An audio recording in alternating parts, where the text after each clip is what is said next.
Ana berkeyakinan bahwa kita mempersiapkan jawaban nanti pada saat dikubur itu, pada saat ditanya sama malaikat itu, man robuka, man nabiyuka, man diniuka, itu kita harus persiapkan jawaban. Nah, ini ada yang menyatakan gini, Ustaz. Kalau nanti pada saat di kuburan ada malaikat yang bertanya kayak gitu, tinggal dia jawab gini, malaikat, nggak kenal saya ini rombongan si Fulan, si Kiai Fulan, Ustadz Fulan, itu gimana, Ustaz?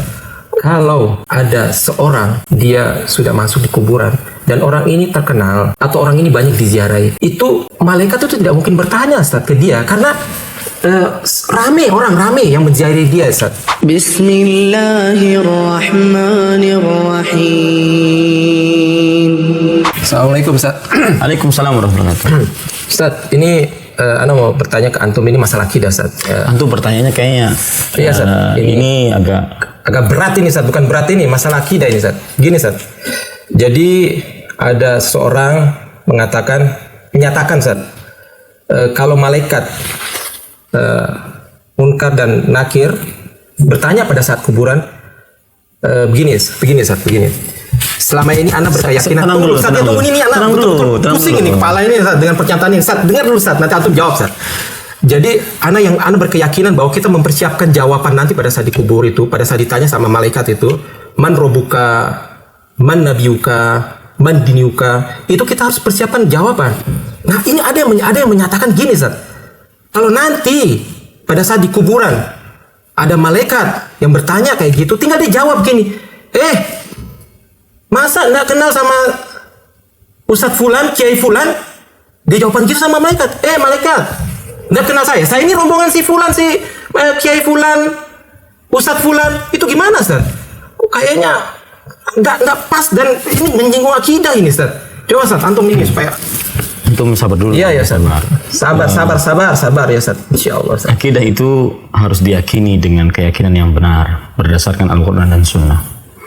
Untuk permasalahan pertanyaan Munkar dan Nakir di alam kubur, karena saya, antum, dan kaum muslim yang masih hidup belum pernah masuk ke dalam alam Munkar dan Nakir, maka tidak bisa kita berbicara dengan seenak perut kita, seenak monyong kita, nggak bisa. Iya tuh, ya, monyong betul. Harus berbicara berdasarkan Al-Quran dan Sunnah.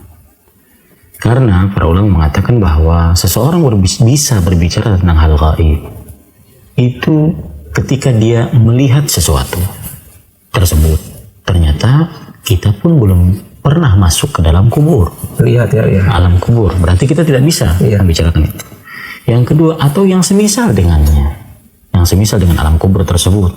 Ternyata kita pun tidak pernah masuk ke dalam alam yang semisal dengan alam kubur. Alam barzakh. Yang ketiga, ini yang kita bisa gunakan, yaitu kita bisa berbicara dengan berita-berita yang valid, yaitu yang berdasarkan dari Al-Quran dan hadis-hadis Rasul Sallallahu Alaihi Wasallam. Adapun kalau ada orang yang mengatakan, mungkin saya ingin lebih menerangkan apa sih, antum terlalu semangat atau terlalu berapi-api, akhirnya nggak terlalu paham pertanyaan. Maksud antum mungkin begini, ada orang yang mengatakan kalau nanti di dalam kubur datang malaikat Munkar dan Nakir, bukan Nangkir ya, Nakir.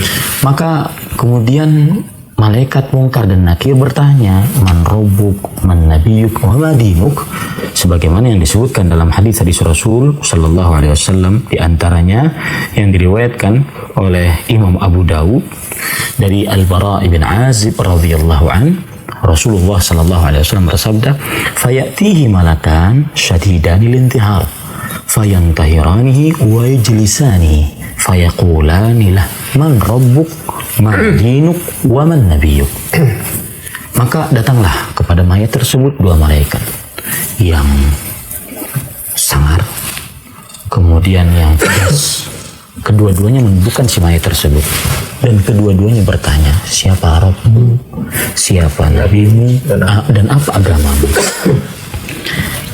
Kemudian ada yang membuat pernyataan bahwa kalau seandainya malaikat Munkar dan Nakir bertanya seperti itu, cukup jawab, kami rombongannya si Kiai Haji Fulan, ataupun kami rombongannya Ustadz Fulan, nggak perlu kamu nanya-nanya. apakah ini benar dalam akidah? Maka jawabannya tidak benar. Tidak benar, Ustaz. Tidak benar. Ustaz tegas dulu, Ustaz. Tidak benar ini. Tidak benar. Iya. Dan bahkan di dalam pernyataan seperti itu seakan kita, kalau seandainya saya yang berbicara, maka seakan-akan saya melecehkan mungkar dan nakir. Kenapa? Karena masa kita katakan kepada mungkar dan nakir, ngapain kamu nanya-nanya? Iya, Ustaz. Bukankah itu tugas mungkar dan nakir? Ngapain kamu nanya-nanya? Man rabbuk man nabiyuka ma dinuk? Ya, Iya. itu tugas mungkar dan nakir untuk bertanya. Dan seperti yang saya bilang bahwa tidak ada ulama salafus saleh, para sahabat, para tabi'ut tabi'in yang berpemahaman seperti ini. Ini kesalahan paling utama. Fatal, Ustaz. Bahkan lihat, gara-gara tidak berpemahaman dengan pemahaman para salafus saleh, maka akhirnya memahami hadis, memaknai hadis seenak perutnya sendiri. Iya. Kalau bahasa orang seenak utelnya sendiri. Betul, iya. Coba perhatikan sekarang.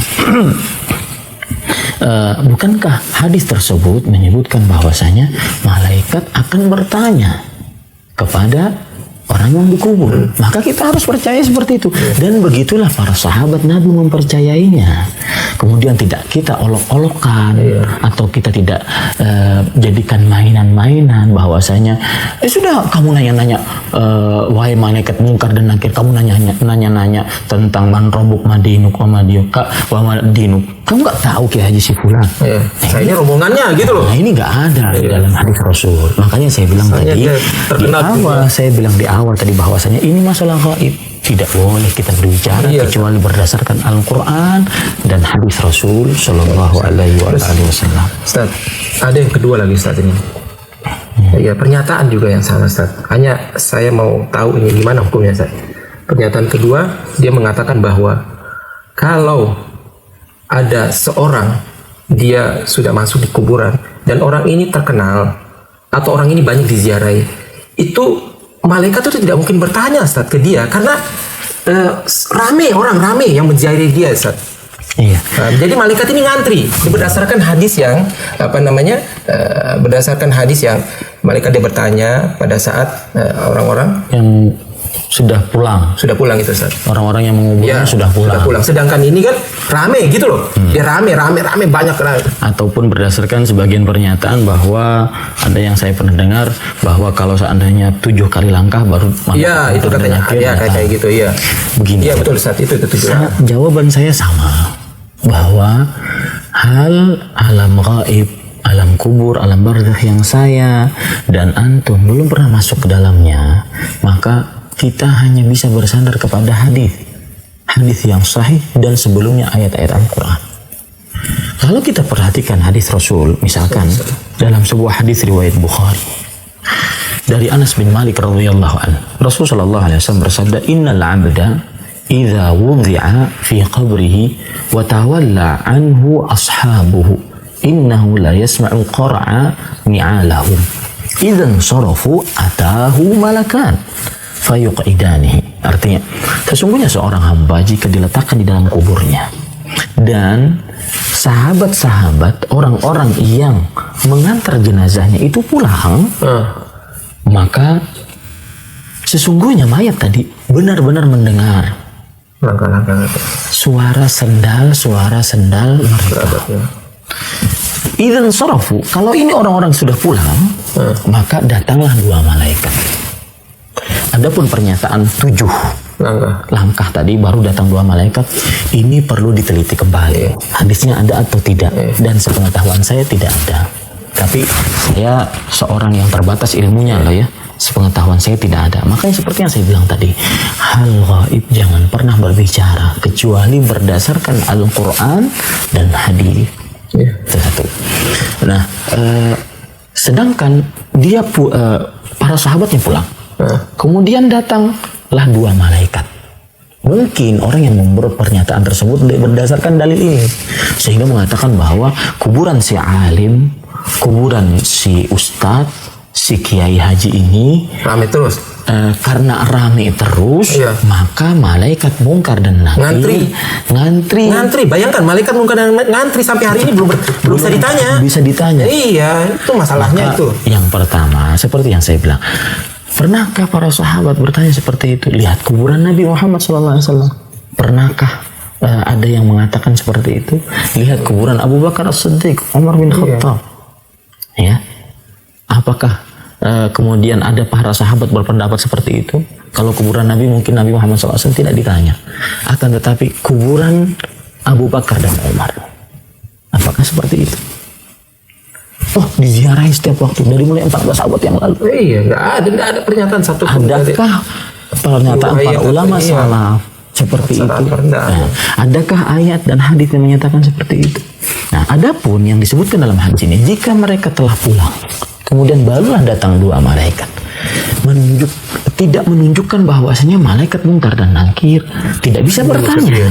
Kenapa? Karena di sana ada hadis-hadis lain. Ada hadis yang lain. Hadis-hadis yang lain. Coba perhatikan hadis-hadis yang lain. Di antaranya hadis riwayat Imam Abu Daud dari Utsman bin Affan radhiyallahu anhu. Beliau bercerita, "Kana Nabi sallallahu alaihi wasallam idza faragha min dafnil mayyit waqafa alaihi faqala istaghfiru li akhikum wasalu lahu at-tathbit fa innahu al-ana yus'al." Nabi Muhammad sallallahu alaihi wasallam jika senantiasa selesai menguburkan mayat, beliau berdiri.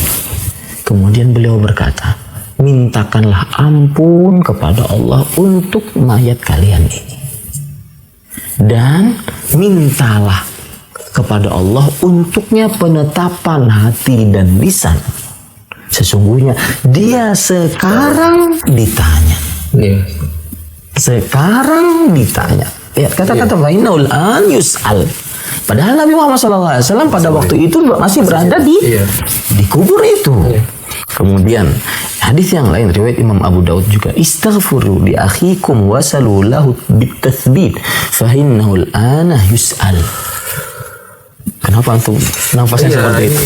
Ya Allah, Nafasnya kok? Iya, seorang muslim. Aduh, betul. Pusing dengan nanti. Yang jelas begini, keyakinan itu tidak boleh goyah dengan syubhat apapun. Ya, insya Allah. Kita tetap berpegang kepada Al-Quran dan Sunnah dan yang dipahami oleh para salafus saleh.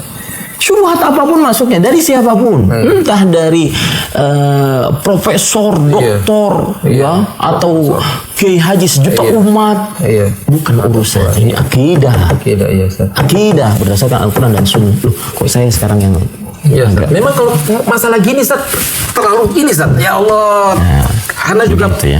Ini sampai lari ke sini, pusing nih, Ustaz, ini dengan pernyataan-pernyataan kayak gini. Makanya anak ketemu antum, Ustaz. Ya, yang sabar, yang sabar. Coba perhatikan lagi hadis Rasul Shallallahu Alaihi Wasallam yang diriwayatkan oleh Imam Tirmidzi. Idza qubiral mayyitu atau qala ahadukum atahu malakan aswadan azraqan. Jika dikubur mayit, maka datanglah dua malaikat. Nggak nunggu, ya, nggak nunggu.